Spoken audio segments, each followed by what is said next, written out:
Hello, assistant engineer electronics PWDയുടെ 10 PSC questions ആണ് നമ്മൾ ഇന്ന് ഡിസ്കസ് ചെയ്യുന്നത്. അപ്പോൾ പ്രീവിയസ് ക്വസ്റ്റ്യൻസ് ആണത്. കമ്മ്യൂണിക്കേഷൻ എഞ്ചിനീയറിംഗിലെ ക്വസ്റ്റ്യൻസ് ആണ് ഇന്ന് ഡിസ്കസ് ചെയ്യാൻ പോകുന്നത് കേട്ടോ. അപ്പോൾ 10 മിനിറ്റും കൊണ്ട് തീരില്ല അത്, കാരണം കുറച്ചൊന്ന് പറയാനുണ്ട്, കുറച്ച് പ്രോബ്ലംസ് ഒക്കെ ഉണ്ട്, അതും കൂടെ വെച്ചിട്ട് പറയാനുണ്ട്. അതുകൊണ്ട് 10 മിനിറ്റിൽ തീരില്ല. അതുകൊണ്ടാണ് 10 PSC ക്വസ്റ്റ്യൻസ് ഇൻ 10 മിനിറ്റ്സ് എന്ന് പറയാത്തത് കേട്ടോ. അപ്പോൾ എല്ലാവരും ഈ ചാനൽ ഒന്ന് സബ്സ്ക്രൈബ് ചെയ്യണേ, ലേൺ വിത്ത് സ്കിപ്പ്. അപ്പോൾ ആദ്യത്തെ ചോദ്യത്തിലേക്ക് കടക്കാം. First question: the noise temperature of a receiver working at room temperature of 27 degrees Celsius with a noise figure 1.02 is. അപ്പോൾ ഇത് എങ്ങനെയാണ് ചെയ്യാന്ന് നമുക്ക് നോക്കാം. ഇതിന്റെ ഇക്വേഷൻ എന്താണ് വരിക എന്ന് അറിയാമോ? ഇതിന്റെ ഇക്വേഷൻ എന്ന് പറയുന്നത് Tn എന്ന് പറയുന്ന noise temperature is equal to TO എന്ന് പറയുന്ന standard noise temperature into F minus 1. F എന്ന് പറയുന്നത് നോയ്സ് ഫിഗർ ആണ്. ഓക്കെ, അപ്പോൾ Tn എന്ന് പറയുന്ന നോയ്സ് ടെമ്പറേച്ചർ ആണ് കണ്ടുപിടിക്കേണ്ടത്. ഈ സ്റ്റാൻഡേർഡ് ടെമ്പറേച്ചർ എന്ന് പറയുന്നത് എന്താണെന്നറിയോ? സ്റ്റാൻഡേർഡ് നോയ്സ് ടെമ്പറേച്ചർ എന്ന് പറയുന്നത് 290 കെൽവിൻ ആണ് കേട്ടോ. അപ്പോൾ കെൽവിനിലാണ് നമുക്ക് ഉത്തരം കിട്ടുക. ഇപ്പോൾ ചിലപ്പോൾ ഇതിൽ ഡിഗ്രി സെൽഷ്യസിലാണെങ്കിൽ നമുക്ക് കൺവേർട്ട് ചെയ്യണം. അപ്പോൾ ഇത് 290 കെൽവിൻ ആണ്. ഇൻറ്റു നോയ്സ് ഫിഗർ എന്ന് പറയുന്നത് എത്രയാണ്? 1.02 ആണ്. 1.02 minus 1 which is equal to 290 kelvin into 0.02 which is 5.8. Okay, 5.8 കെൽവിൻ്റെ അടുത്ത് കിട്ടും. അപ്പോൾ ഏകദേശം 6 കെൽവിൻ ആണ് ഉത്തരം. 6 കെൽവിൻ ആണ് ഇവിടെ ഉത്തരം എന്ന് പറയുന്നത്. ഓക്കെ, മനസ്സിലായല്ലോ അല്ലേ? അടുത്ത ചോദ്യത്തിലേക്ക് കടക്കാം. Which of the following statement is or are true in AM? AM is simple and more power efficient than angle modulation. ആണോ എന്ന് ചോദിച്ചാൽ സത്യമാണോ അത്? AM സിമ്പിൾ ആണ്, ശരിയാണ്, പക്ഷെ പവർ എഫിഷ്യൻ്റ് അല്ല ആംഗിൾ മോഡുലേഷനെക്കാട്ടിലും കേട്ടോ. DSP needs less bandwidth and power compared to AM. അല്ല, ബാൻഡ് വിഡ്ത്ത് കുറവ് പോരാ. ഓക്കെ, അപ്പോൾ ബാൻഡ് വിഡ്ത്ത് സെയിം തന്നെയാണ്. DSBയും AM-ഉമായിട്ടുള്ള ബാൻഡ് വിഡ്ത്ത് സെയിം തന്നെയാണ്. ഡബിൾ സൈഡ് ബാൻഡിനും AM-നും ഒരേ ബാൻഡ് വിഡ്ത്ത് തന്നെയാണ് ഉള്ളത്. ഓക്കെ, അപ്പോൾ DSB SCയും DSB എന്ന് പറയുന്നത് രണ്ടെണ്ണത്തിനും ഒരേ ബാൻഡ് വിഡ്ത്ത് തന്നെയാണ് ഉള്ളത്. ഇനി അടുത്തത് SSB. SSB എന്ന് പറയുന്നത് എന്താ? Single side band. It needs less bandwidth, അതെ, and power compared to DSB, ശരിയാണ്. സിംഗിൾ സൈഡ് ബാൻഡിന് ബാൻഡ് വിഡ്ത്തും കുറവാണ്, പവറും കുറവാണ് DSBയേക്കാളും, അത് ശരിയാണ്. അതേപോലെ മോഡുലേഷൻ ഇൻഡെക്സ്, അപ്പോൾ തേർഡ് വൺ ശരിയാണ് കേട്ടോ. Modulation index of AM cannot exceed 1, അതും ശരിയാണ്. ഓവർ മോഡുലേഷൻ ആയി പോവും. AM 1-നേക്കാളും മോഡുലേഷൻ ഇൻഡെക്സ് കൂടിപ്പോയാൽ ഓവർ മോഡുലേഷൻ ആവും. അപ്പോൾ 3ഉം 4ഉം ശരിയാണ്. അപ്പോൾ ഓൺലി 3 and 4 ആണ് ഇതിന്റെ ഉത്തരം. ഓക്കെ, അടുത്ത ചോദ്യത്തിലേക്ക് കടക്കാം. A message signal M of t is equal to sin 1000 pi t plus sin 5000 pi t modulates a carrier of frequency 5 MHz to produce AM. For demodulating it using envelope detector, the RC time constant should satisfy. അപ്പോൾ ഇതിന്റെ ഉത്തരം എന്താണ്? RC time constant നമ്മൾ എങ്ങനെയാണ് design ചെയ്യാന്ന് വെച്ച് കഴിഞ്ഞാൽ, ഈ R/C ഉണ്ടല്ലോ, 1/FC should be very much less than RC should be very much less than 1/FM എന്നാണ് പറയാം. FC എന്ന് പറയുന്നത് എന്താണ്? Carrier frequency. അത് ഈ 5 MHz ആണ്. ഇനി FM എന്ന് പറയുന്നത് എന്താണ്? FM എന്ന് പറയുന്നത് maximum message frequency. Maximum frequency എന്ന് പറഞ്ഞു കഴിഞ്ഞാൽ ഇവിടെ ഒരു 1000 pi t കാണാണ്ട് 5000 pi t കാണാണ്ട്. അപ്പം നമുക്ക് അതിലത്തെ ഫ്രീക്വൻസീസ് ഒന്ന് കണ്ടു നോക്കാം. അപ്പം നമുക്കറിയാം ഇവിടുത്തെ ആംഗുലർ ഫ്രീക്വൻസീസ് ആണ് ഈ 1000 പൈ എന്ന് പറയുന്നത് അല്ലേ? അപ്പോൾ അതിന്റെ ഫ്രീക്വൻസി എത്രയായിരിക്കും? ഓരോന്നിന്റെയും ഫ്രീക്വൻസി എടുത്ത് നോക്കാം. 2 കോമ്പണന്റ് ഉണ്ട് അല്ലേ ഇവിടെ? സൈൻ 1000 pi t ഉണ്ട്, സൈൻ 5000 pi t ഉണ്ട്. അപ്പോൾ F1 F2 എന്ന് പറഞ്ഞ 2 ഫ്രീക്വൻസി കോമ്പണന്റ് നമുക്ക് കിട്ടും കേട്ടോ. അപ്പോൾ ആ F1 എന്ന് പറയുന്ന ഫ്രീക്വൻസി കോമ്പണന്റ് എത്രയാണെന്നറിയോ? ω1/π ആണ്. അതായത് 1000 പൈ ഡിവൈഡഡ് ബൈ 2π. ഓക്കെ, എന്ന് വെച്ചാൽ അത് 500 ആണ്. 500 ഹെർട്സ് ആണ്. F2 എന്ന് പറയുന്നത് എത്രയാണ്? 5000 പൈ ഡിവൈഡഡ് ബൈ 2π. അതായത് 2500 ഹെർട്സ് ആണ്. ഓക്കെ, രണ്ടും കിട്ടിയല്ലോ. അപ്പൊ ഇതിൽ മാക്സിമം ഫ്രീക്വൻസി എത്രയാണ്? 2500 ഹെർട്സ് ആണ്. അതാണ് FM ആയിട്ട് എടുക്കേണ്ടത്. മനസ്സിലായല്ലോ? അപ്പൊ 1/FC എന്ന് പറഞ്ഞാൽ എന്ത് വരും? 1/5 മെഗാഹേർട്സ്. 1/5 മെഗാഹേർട്സ് എന്ന് പറഞ്ഞു കഴിഞ്ഞാൽ 0.2 മൈക്രോ സെക്കൻഡ് എന്ന് വരും. Less than, very much less than RC, very much less than 1/FM. 1/FM എന്ന് പറഞ്ഞു കഴിഞ്ഞാൽ 1/2500 അല്ലെങ്കിൽ 1/2.5 ഇൻറ്റു 10⁻³ ഹേർട്സ് എന്ന് വരും. എന്ന് വെച്ചാൽ 1/2.5 എന്ന് പറയുമ്പോൾ 0.4 വരും. എന്ന് വെച്ചാൽ 0.4 മില്ലി സെക്കൻഡ് എന്ന് വരും. ഓക്കെ, അപ്പോൾ 0.2 മൈക്രോൻ്റെയും 0.4 മില്ലിയുടെ ഇടയിലുള്ള A ആണ് ഇതിൻ്റെ കൃത്യമായിട്ടുള്ള ഉത്തരം. അപ്പോൾ 0.2 മൈക്രോ സെക്കൻഡിലെ very much less than RC, very much less than 0.4 millisecond. Okay, ഇതാണ് ഇതിൻ്റെ ഉത്തരം. അടുത്ത ചോദ്യത്തിലേക്ക് കടക്കാം. For an FM modulator with frequency deviation 50 kHz and modulating signal frequency of 10 kHz, the approximate bandwidth is. അപ്പോൾ FM modulator ആണ് തന്നിട്ടുണ്ട്, frequency deviation തന്നിട്ടുണ്ട്, മോഡുലേറ്റിംഗ് സിഗ്നൽ ഫ്രീക്വൻസിയും തന്നിട്ടുണ്ട്. അപ്പോൾ കാൾസൺസ് റൂൾ വെച്ചിട്ട് നമുക്കറിയാം ബാൻഡ്വിഡ്ത്തിന്റെ ഫോർമുല പറഞ്ഞാൽ എന്താണ്? 2 × Δf+FM ആണ് അല്ലേ? അങ്ങനെ വരുമ്പോൾ Δf എന്ന് പറയുന്നത് ഡീവിയേഷൻ ആണ്, ഫ്രീക്വൻസി ഡീവിയേഷൻ ആണ്. അത് 50 kHz തന്നിട്ടുണ്ട്. പിന്നെ FM എന്ന് പറയുന്നത് എത്രയാണ്? മോഡുലേറ്റിംഗ് സിഗ്നൽ ഫ്രീക്വൻസി ആണ്. അത് 10 kHz എന്നും തന്നിട്ടുണ്ട്. അപ്പോൾ അത് മൾട്ടിപ്ലൈ ചെയ്ത് 2 × 50 + 10 എന്ന് പറഞ്ഞു കഴിഞ്ഞാൽ എത്ര കിട്ടി? 120 kHz എന്ന് കിട്ടും. ഇതാണ് ഉത്തരം. D ആണ് ഉത്തരം. അടുത്ത ചോദ്യത്തിലേക്ക് കടക്കാം. A superheterodyne receiver is tuned to receive an AM signal of 800 kHz. അപ്പോൾ AM signal എത്രയാണെന്ന് കിട്ടി? Avoiding image frequency. Which of the following can be the local oscillator frequency and image frequency respectively of the receiver? IF intermediate frequency 455 kHz എന്ന് എടുക്കണം. Okay, അപ്പോൾ AM-ന്റെ FS തന്നിട്ടുണ്ട് 800 kHz ആണെന്ന്, FIF തന്നിട്ടുണ്ട് intermediate frequency 455 kHz ആണെന്നും തന്നിട്ടുണ്ട്. അപ്പോൾ local ഓസിലേറ്ററിന്റെ ഫ്രീക്വൻസി എത്രയൊക്കെ ആവാം? അപ്പോൾ ലോക്കൽ ഓസിലേറ്ററും FS-ഉം കൂടെ ചേർന്നിട്ടാണല്ലോ IF ഉണ്ടാവുന്നത്. അപ്പോൾ ലോക്കൽ ഓസിലേറ്ററിന്റെ ഫ്രീക്വൻസി എന്തൊക്കെയാവാം? FS + IF-ഉം ആവാം, FS - IF-ഉം ആവാം. ഓക്കെ, അപ്പോൾ FS + IF എന്ന് എടുക്കുമ്പോൾ 800 + 455 അതായത് 1255 kHz എന്ന് വരും. ഓക്കെ, അപ്പോൾ നമ്മൾ ഏതെങ്കിലും ഒന്ന് കുത്താന്ന് വെച്ചാൽ ബിയും ഡിയും ഇവിടെ ഉത്തരമായിട്ടുണ്ട്. അതേപോലെ ലോക്കൽ ഓസിലേറ്റർ ഫ്രീക്വൻസി വേണമെങ്കിൽ FS - IF എന്നും എടുക്കാം. അപ്പോൾ എന്ത് വരും? 800 - 455 which is 345 kHz എന്ന് വരും. അതും ഇവിടെ രണ്ടിടത്തും ഉണ്ട്. ബാക്കിയുള്ള രണ്ട് AC ഓപ്ഷൻസ് 345 ആണ്. അപ്പോൾ ഇതൊന്നും വെച്ചെടുക്കാൻ പറ്റില്ല.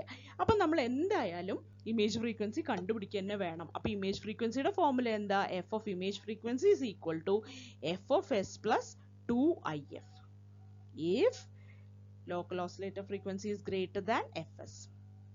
Okay, FLO greater than FS ആണെങ്കിൽ, അതായത് ഈ കണ്ടീഷൻ എടുക്കുകയാണെങ്കിൽ 1255ന്റെ കണ്ടീഷൻ എടുക്കുകയാണെങ്കിൽ FS എന്ന് പറയുന്നത് എത്രയായിരിക്കും?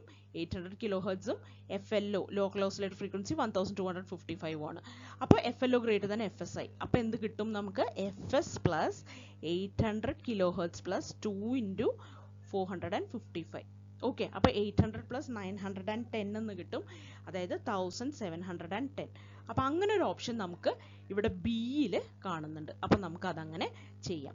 ഇപ്പോൾ എങ്ങാനും FLO is less than FS എന്ന് വരികയാണെങ്കിൽ ഇമേജ് ഫ്രീക്വൻസി എത്രയെന്നറിയോ? FS - 2IF എന്ന് എടുക്കും കേട്ടോ. ഇവിടെ അങ്ങനെ എടുക്കാൻ പറ്റില്ല. കാരണം എന്താ അറിയോ? ഇവിടെ FS 800 kHz ആണ്. -2 × IF പറഞ്ഞാൽ 2 × 455 ആണ്. അത് -910 എന്ന് വരും. അപ്പോൾ നെഗറ്റീവ് ഫ്രീക്വൻസി വരും. അപ്പോൾ ഇത് എടുക്കാൻ പറ്റില്ല. ഓക്കെ, അപ്പോൾ FLO ലെസ് ദാൻ FS ആവുന്ന ഒരു കേസ് വരുന്നില്ല എന്ന്. 345 kHz ആവില്ല. ഓക്കെ, അപ്പോൾ ഇത് തന്നെ എടുത്താൽ മതി. ഏതൊക്കെയാണ്? 1255 kHz-ന്റെ ലോക്കൽ ഓസിലേറ്റർ ഫ്രീക്വൻസിയും 1710 kHz-ന്റെ ഇമേജ് ഫ്രീക്വൻസി. ഓക്കെ, അതാണ് ഉത്തരം. ബി ആണ് ഉത്തരം. അടുത്ത ചോദ്യം. A video signal band limited to 5 MHz is transmitted through the channel by using 8-bit PCM. What is the data rate in bit or bits per second if the signal is sampled at least 20% higher than Nyquist rate? Okay, അപ്പോൾ video signal band limited to 5 MHz എന്നാണ് പറഞ്ഞിട്ടുള്ളത്. എന്ന് വെച്ചാൽ Nyquist rate എന്ന് പറഞ്ഞാൽ എന്താണ്? Nyquist rate എന്ന് പറഞ്ഞു കഴിഞ്ഞാൽ 2f മാക്സ് അല്ലേ. അപ്പൊ മാക്സിമം ഫ്രീക്വൻസി എത്രയാണെന്നാ പറഞ്ഞിട്ടുള്ളത് 5 മെഗാഹെർട്സ് ആണ്. അപ്പൊ നൈക്വിസ്റ്റ് റേറ്റ് 2 × 5 മെഗാഹെർട്സ് ആണ്. അതായത് 10 മെഗാഹെർട്സ് ഫ്രീക്വൻസിയിലാണ് ഈ നൈക്വിസ്റ്റ് റേറ്റിൽ പോയിക്കൊണ്ടിരിക്കുന്നത്.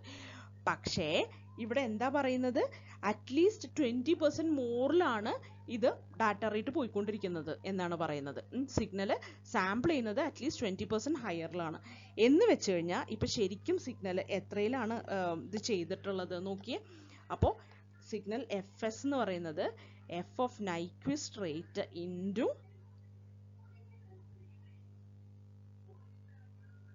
20% അല്ലേ കൂടുതൽ, അതായത് ഇൻറ്റു 1.2. അപ്പോൾ 1.2 × 10 മെഗാഹെർട്സ് എന്ന് വരും, അതായത് 12 മെഗാഹെർട്സ് എന്ന് വരും. അപ്പോൾ ഈ 12 മെഗാഹെർട്സിലുള്ള സിഗ്നൽ 8 ബിറ്റ് PCM വെച്ചിട്ടാണല്ലോ നമ്മളിത് ചെയ്തിട്ടുള്ളത്, ട്രാൻസ്മിറ്റ് ചെയ്യുന്നത്. PCM ഉപയോഗിച്ചിട്ടാണല്ലോ ട്രാൻസ്മിറ്റ് ചെയ്യുന്നത്. അപ്പോൾ ഡാറ്റ റേറ്റ് എന്ന് പറയുന്നത് എങ്ങനെ വരും? ഡാറ്റ റേറ്റ് എന്ന് പറയുന്നത് RB = N × FS എന്ന് വരും. അതായത് N എന്ന് പറയുന്നത് 8 ബിറ്റ്, 8 ബിറ്റ് ഇൻറ്റു 12 മെഗാഹെർട്സ് എന്ന് വെച്ച് കഴിഞ്ഞാൽ 96 × 10⁻⁶ ബിറ്റ്സ് പെർ സെക്കൻഡ്. ഓക്കെ, അപ്പോൾ 96 × 10⁻⁶ ബിറ്റ്സ് പെർ സെക്കൻഡ് ആണ് ഇതിന്റെ ഉത്തരം. മനസ്സിലായല്ലോ അല്ലേ? അടുത്ത ചോദ്യത്തിലേക്ക് കിടക്കാം. Which among the following for delta modulation is false? നമുക്ക് നോക്കാം. It is a 1-bit DPCM. അത് ശരിയാണ് കേട്ടോ. അതൊരു 1-bit differential pulse code modulation ടെക്നിക്കാണ്. It uses a 2-level quantizer. അതെ, 2-level ക്വാണ്ടൈസർ ഉപയോഗിക്കുന്നുണ്ട്. കാരണം ഇത് ശരിക്കും ഡെൽറ്റ മോഡുലേഷനിൽ എന്താ നോക്കുക, തൊട്ട് മുമ്പത്തെ വാല്യൂവും ഇപ്പോഴത്തെ വാല്യൂവും സെയിം ആണോ അല്ലയോ, വ്യത്യാസമുണ്ടോ അല്ലയോ എന്നാണ് നോക്കുന്നത്. അപ്പോൾ ഒന്നുകിൽ പോസിറ്റീവ് ക്വാണ്ടൈസിങ്, പോസിറ്റീവായിട്ട് വ്യത്യാസം വരും, അല്ലെങ്കിൽ നെഗറ്റീവായിട്ടുള്ള വ്യത്യാസം വരും. അപ്പോൾ 2-level ക്വാണ്ടൈസർ തന്നെയാണ് ഇവിടെ ഉപയോഗിക്കാറുള്ളത്. It is preferred for highly correlated input signals. അതെ, ഹൈലി കോറിലേറ്റഡ് ആകുമ്പോഴാണ് ഈ ഡെൽറ്റ മോഡുലേഷനിൽ നമുക്ക് ശരിക്കും നല്ലോണം ഉപയോഗിക്കാൻ പറ്റുക. കാരണം ഹൈലി കോറിലേറ്റഡ് ആണെങ്കിൽ തൊട്ടടുത്തടുത്തുള്ള സിഗ്നൽസ് തമ്മിൽ വലിയ വ്യത്യാസം ഉണ്ടാവില്ല. ഓക്കെ, അപ്പം നല്ല കോറിലേഷൻ ഉണ്ടാവും. അപ്പോൾ ഇവർ തമ്മിൽ കോറിലേഷൻ ഉണ്ടോ, എത്ര കോറിലേഷൻ കൂടിയിട്ടുണ്ടോ കുറഞ്ഞിട്ടുണ്ടോ എന്നുള്ളതൊക്കെ വെച്ചിട്ടാണ് ഡെൽറ്റ മോഡുലേഷൻ ചെയ്യുന്നത്. ഇനി band width required is lower than that of PCM and DPCM. അത് തെറ്റാണ്. ഓക്കെ, അപ്പോൾ which among the following is false?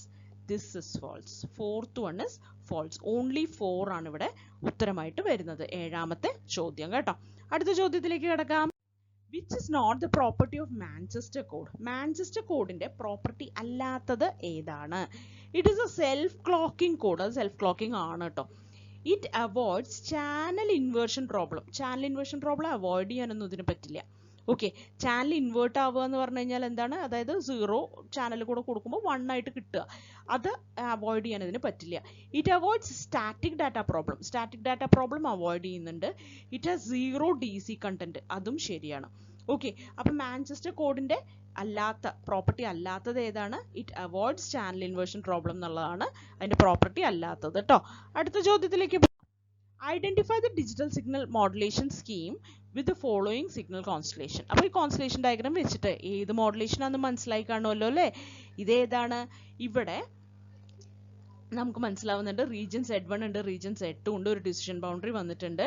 അതായത് റൂട്ട് ഇവിടെയാണ് വരുന്നത് എങ്കിൽ, നമ്മുടെ സിഗ്നൽ ഈ ഭാഗത്താണ് വരുന്നത് എങ്കിൽ നമ്മൾ എന്ത് പറയും? അതിന് റൂട്ട് EB ആയിരിക്കും അവിടെ ഒരു ഇതുണ്ടാവുക, അതിന്റെ എനർജി ലെവൽ ഉണ്ടാവുക. ഈ Z2 റീജിയനിലാണ് വരുന്നതെങ്കിൽ -√ EBയിലായിരിക്കും അതിന് ഒരു അതിന്റെ എനർജി ലെവൽ അവിടെയാണ് ഉണ്ടാവുക. അപ്പോൾ എന്ന് വെച്ചാൽ ഇത് എന്ത് ഡിജിറ്റൽ മോഡുലേഷൻ സ്കീമാണ് ഉപയോഗിക്കുന്നത്? ഇവിടെ ആക്ച്വലി BPSK ആണ് ഉപയോഗിക്കുന്നത് കേട്ടോ. ബൈനറി ഫേസ് ഷിഫ്റ്റ് കീയിങ് ആണ് ഉപയോഗിക്കുന്നത്. ASK ആയിരുന്നെങ്കിലോ, ASK ആണെങ്കിൽ 0നെ റെപ്രസെന്റ് ചെയ്യുന്നത് 1 ഇതിലും 0യിലും, ഇതായിരിക്കും റൂട്ട് EB എന്ന് പറയുന്നത്. ASK ഇങ്ങനെയാണ്. ഇനി FSK ആണെങ്കിലോ, FSK ആണെങ്കിൽ ഒരാൾ ഇവിടെയും ഒരാൾ ഇവിടെയും ആയിരിക്കും. ഇവിടെ റൂട്ട് EB വരും, ഇവിടെ റൂട്ട് EB വരും. ഓക്കെ, FSK ആണെങ്കിൽ. PSK ആവുമ്പോൾ കണ്ടോ, 2 എണ്ണം ഇവിടെയും ഇവിടെ ആയിട്ടാണ് വരിക. ഇനി QPSK ആണെങ്കിലോ ഈ സിഗ്നൽ കോൺസ്റ്റലേഷൻ ഇങ്ങനെയാണ് വരിക. ഓക്കെ, അപ്പൊ BPSK മനസ്സിലായല്ലോ? ഇതാണ് BPSK ഇങ്ങനെയാണ് വരിക. അതായത് 2 ഫേസിലായിട്ടായിരിക്കും. ഇത് 5 അല്ലേ, 2 ഫേസ് ആയിരിക്കും. അതായത് 0 ഒരു ഫേസ് കൊണ്ടാണ് റെപ്രസെന്റ് ചെയ്യുന്നതെങ്കിൽ വേറൊരു ഫേസ് കൊണ്ടായിരിക്കും 1 റെപ്രസെന്റ് ചെയ്യുന്നത് കേട്ടോ. അടുത്ത ചോദ്യം നോക്കാം. For a Hamming code with 10 parity bits, what are the total bits and data bits possible in a code word? ഒരു ഹാമിംഗ് കോഡാണ് നമുക്ക് വേണ്ടത് എങ്കിൽ അതിനകത്ത് എത്ര ബിറ്റുകൾ ഉണ്ടാവും, ഡാറ്റ ബിറ്റ്സും കോഡ് ബിറ്റ്സും ടോട്ടൽ എത്ര ഉണ്ടാവും എന്നാണ് ചോദിക്കുന്നത്. നമുക്ക് നോക്കി നോക്കാം. അപ്പോൾ ഹാമിംഗ് കോഡിന്റെ വരുന്നത് എങ്ങനെയാണ് നമുക്കറിയാം. ഹാമിംഗ് കോഡിൽ വരാൻ പോകുന്നത്, ഹാമിംഗ് കോഡ് എന്ന് പറയുന്നത് parity bits, number of bits R, M എന്നാണ് വരിക. ഓക്കെ, അപ്പൊ R പാരിറ്റി ബിറ്റുകൾ വരുന്നുണ്ട് എങ്കിൽ, അതായത് M ഡാറ്റ ബിറ്റുകൾക്ക് R പാരിറ്റി ബിറ്റുകൾ വേണം എന്നാണ് നമ്മൾ പറയുക. ഓക്കെ, എന്താണ് റിലേഷൻ ഇവർ തമ്മിലുള്ളത്? 2:R greater than or equal to M + R + 1 എന്നാണ് ഇവർ തമ്മിലുള്ള റിലേഷൻഷിപ്പ് ഉള്ളത്. നമുക്ക് എന്തറിയാം? 10 പാരിറ്റി ബിറ്റാണെന്ന് അറിയാം. അതായത് R എന്ന് പറയുന്നത് 10 ആണെന്ന് അറിയാം. അതൊന്ന് ഇട്ട് കൊടുക്കാം. 2:10 is greater than or equal to M + 10 + 1, അല്ലെങ്കിൽ 2:10 പറഞ്ഞാൽ 1024. ഇവിടെ +11 എന്ന് വരും, അത് ഇങ്ങോട്ട് എടുക്കുക. -11 is greater than or equal to M. അപ്പൊ M എത്രയെങ്കിലും ആവാം, 1013 greater than or equal to M. Okay, അപ്പോൾ M എന്ന് പറയുന്നത് 1013 ആണ്. അതേപോലെ R എന്ന് പറയുന്നത് എത്രയാണ്? 1023 ആണ്. ഓക്കെ, അപ്പോൾ ഇതാണ് ഇതിന്റെ ഉത്തരം. C ആണ് ഉത്തരം. ഓക്കെ,